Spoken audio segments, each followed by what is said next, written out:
Hey there guys, Corey here with Android Community, and we have a surprise here. This is the brand new Huawei Ascend D Quad XL. Yep, it's a lot to say. Essentially this is the Ascend D quad-core smartphone from Huawei, except this is the XL version, which has a much larger battery. The original, which is still fairly new and available parts of Europe, not quite here in the US, comes with an 1800 milliamp battery. This quad-core smartphone has a 2600 milliamp hour battery, so pretty large, all in a small, 4.5 inch screen package. So let's go ahead and pull it out of the box here and show you what we have here. So here's the phone. We'll get to that in a minute. And in the box, a little bit of Huawei paperwork as usual.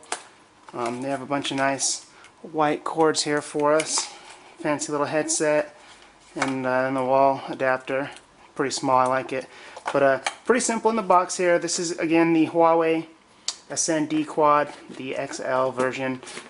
So it doesn't work here quite in the US, but we do have a couple of AT&T T-Mobile SIM cards will work with this phone. But set that aside and show you the actual device, and here it is.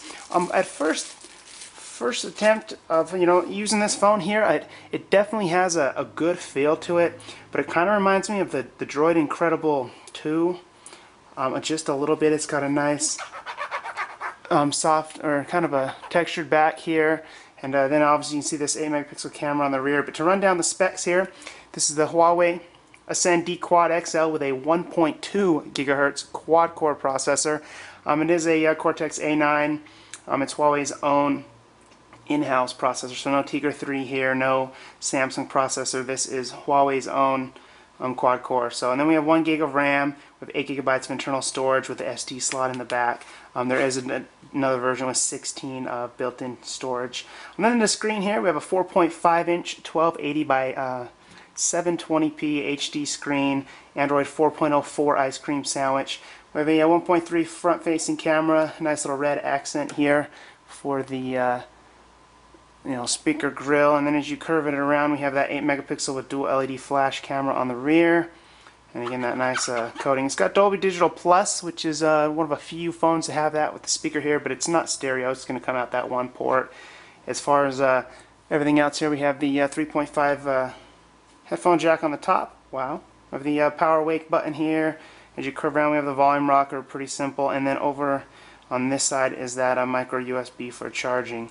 So overall, pretty simple. It's not the thinnest phone. It might have a little bit more thickness than a Galaxy Nexus or something like that, around maybe 9.1 millimeters. And then the back is extremely difficult to get off here. The little slot section on the side. But once you yank off the back, as you can see here, the SIM slot, micro SD for expanded storage, and then the battery is kind of unique. It's got this little cover on it, and it's not actually removable, the battery. So it's kind of built in, or they've just covered it so you can't mess with it, but that is a 2600 milliamp hour battery, which is pretty impressive to be so thin and in a small phone like this. So go ahead and clean up that screen a little bit and let you see what we have here. And obviously this is Huawei's unlock screen. You have unlock, go right into a message, and a couple other options there, go right into a camera. But one thing that Huawei does have here is the standard Android 4.0 ice cream sandwich build here, as you can see.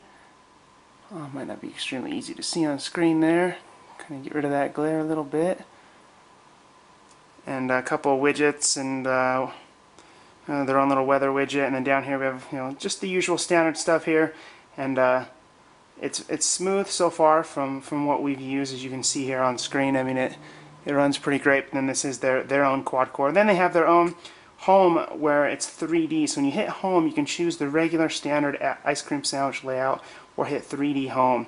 When you let this load, they have kind of a 3D experience here where the weather kind of pops out, and this kind of has a 3D effect here. Obviously it's not February 2011, but go through that. As you can see, their own 3D interface is fairly smooth too.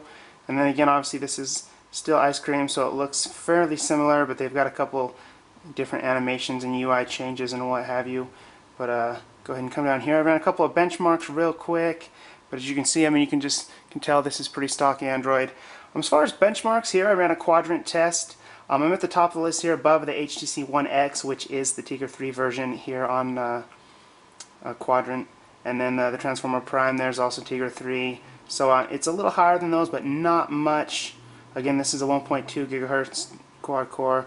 And as far as a couple other benchmarks here, we got a little less than the Galaxy S3, more than the Transformer Prime, and a few others here with N22. But overall, not bad. 8 megapixel camera, decent little screen. You can see there's quite a bit of glare here, but there is a screen protector on there. But it's a good quality screen. The colors are quite vibrant. It's IPS display. So there it is, the Huawei Ascend D Quad XL quad-core phone from those folks. Stay tuned for a little bit more in-depth review, guys. Thanks for watching.